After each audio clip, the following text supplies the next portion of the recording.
Boulder's top stories this week. Boulder businesses are awarded for achieving environmental sustainability goals. 12 brave community members are recognized for their service. And Trader Joe's announces plans to open in Boulder. Hi, I'm Natalie Wood. Boulder businesses gathered at the Hotel Boulderado on Wednesday night as the city announced 10 for Change program results and award winners. 10 for Change is a free and voluntary network that supports Boulder businesses in achieving environmental sustainability goals. Inside Boulder News was at the event where City Councilman Ken Wilson gave out the awards. It isn't easy for commercial businesses to conserve energy, but a city-sponsored program is helping local companies reduce their workplace energy consumption by at least 10%. 10 for Change is a free voluntary business network that has quickly grown since its inception in 2008. A lot of businesses are participating. They've reduced their energy consumption, saved some money, and it's spreading. And I brag about it at council every chance I get because I think it's one of the things we can do to really help lower energy consumption in commercial buildings. 110 local businesses are committed to lowering their energy consumption with the help of the 10 for Change program. And the award ceremony recognized 8 exemplary businesses for their accomplishments in 2011.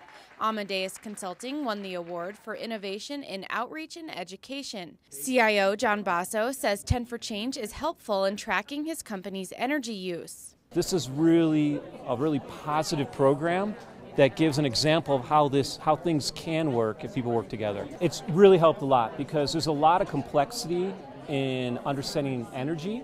Electricity and natural gas, and one of the things they do that's great is they take a very complicated electrical bill, which is in some kind of mystical units that nobody understands, and they graph that bill for you and they put it in a very simple to understand form. The 10 for Change program strives to provide businesses with services like this to better meet the community's sustainability goals. We really look at this program as helping businesses become more efficient and reducing their waste, whether it's actual waste and diverting more composting or recycling materials, or reducing energy use. And we just want to provide access to information and resources so they can feel supported in creating efficiencies within their business. All Boulder area businesses are encouraged to join the 10 for Change program.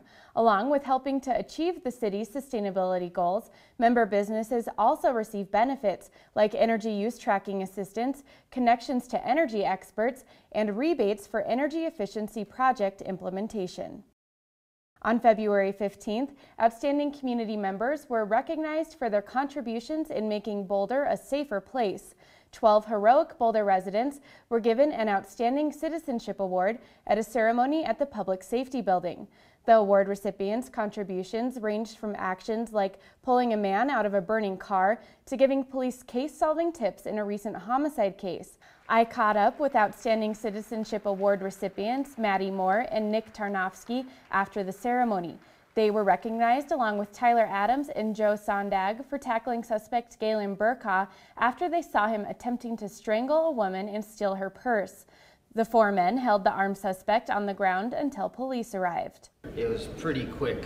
It wasn't like we had a lot of time to think about it. It was one of those situations where you don't really think about it, you just go and do what you're supposed to do. We came around the corner to hear screams and pretty loud screaming from these 2 girls. We came around the corner and saw them being assaulted by this gentleman, Galen Burkaw, who I guess he was 24 and a CU student. We didn't know that at the time. But basically, between the 3 of us, we tackled him, got him off the girls, and called the police kind of simultaneously. And it took a while for us to get him onto the ground. He was a pretty large gentleman, so I couldn't have taken him by myself. Yeah, it was good that all 3 of us were there. So. It was good to get recognized, but I mean, I know that people do things like this all the time that don't get recognized. Well, 12 community members were recognized for their brave efforts last Wednesday, along with Boulder Police Department employees who have demonstrated above and beyond day-to-day service, including the Purple Heart and Life Saving Awards. It's official, Trader Joe's is coming to Boulder. The community has been buzzing about the popular California-based grocer opening its doors in Colorado for some time. And last week, officials with the company announced that Boulder's 29th Street will be the store's first spot in Colorado.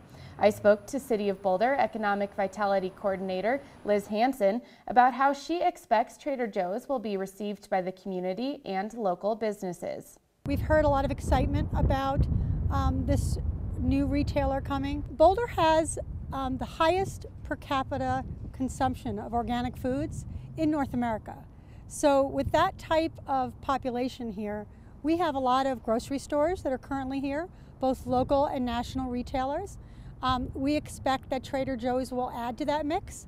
And Boulder really supports both our local and national retailers. So when Trader Joe's comes here, they'll bring specialty products that will be added to the other available grocery stores in Boulder. The store will be located here on the current site of Applebee's on 28th Street, and it's part of the 29th Street development, which already has design guidelines in place that the city's approved. And we think that the location here at 29th Street on 28th Street, a major thoroughfare into Boulder, will help bring shoppers to both 29th Street stores and restaurants here, as well as to Boulder overall. The 14,000 square foot store is expected to open sometime next year. Trader Joe's is known for its cheap wine and unique private label products. No word yet if the store will sell alcohol, including its signature 2-buck Chuck wine. It's been 3 months since the Broadway-Euclid construction project began, and last week the project reached a major milestone. Concrete was poured at the site, creating 2 new lanes on Broadway.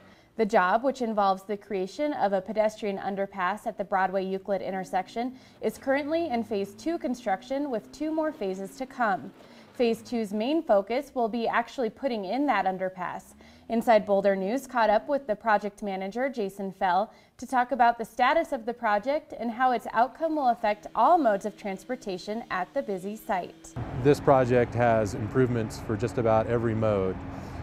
The university is on one side of Broadway here. University Hill Elementary School is on the other side of Broadway. And Broadway itself carries 20,000, 25,000 vehicles a day. So there's a lot of activity of folks on their bikes, folks on foot, people coming and going in the buses, and those folks in their cars.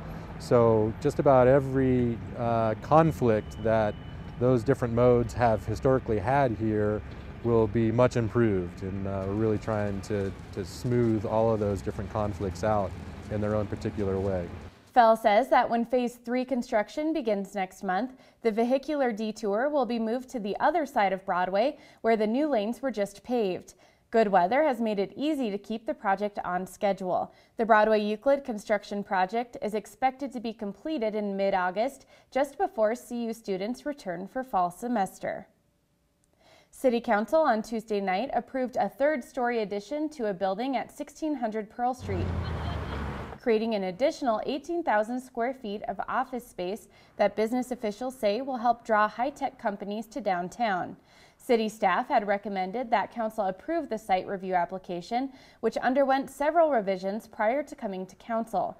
But some neighbors told elected officials that they oppose the addition of the level because they worry the new height will diminish the small town feel of Pearl Street area and block views of the Flatirons. The measure was passed 6-2, with council members Lisa Morzell and Macon Coles opposing the change. That's all the time we have for this week. You can connect with Inside Boulder News on Facebook by submitting news tips and questions. Just search for City of Boulder Channel 8. I'm Natalie Wood. Stick around for more Inside Boulder next.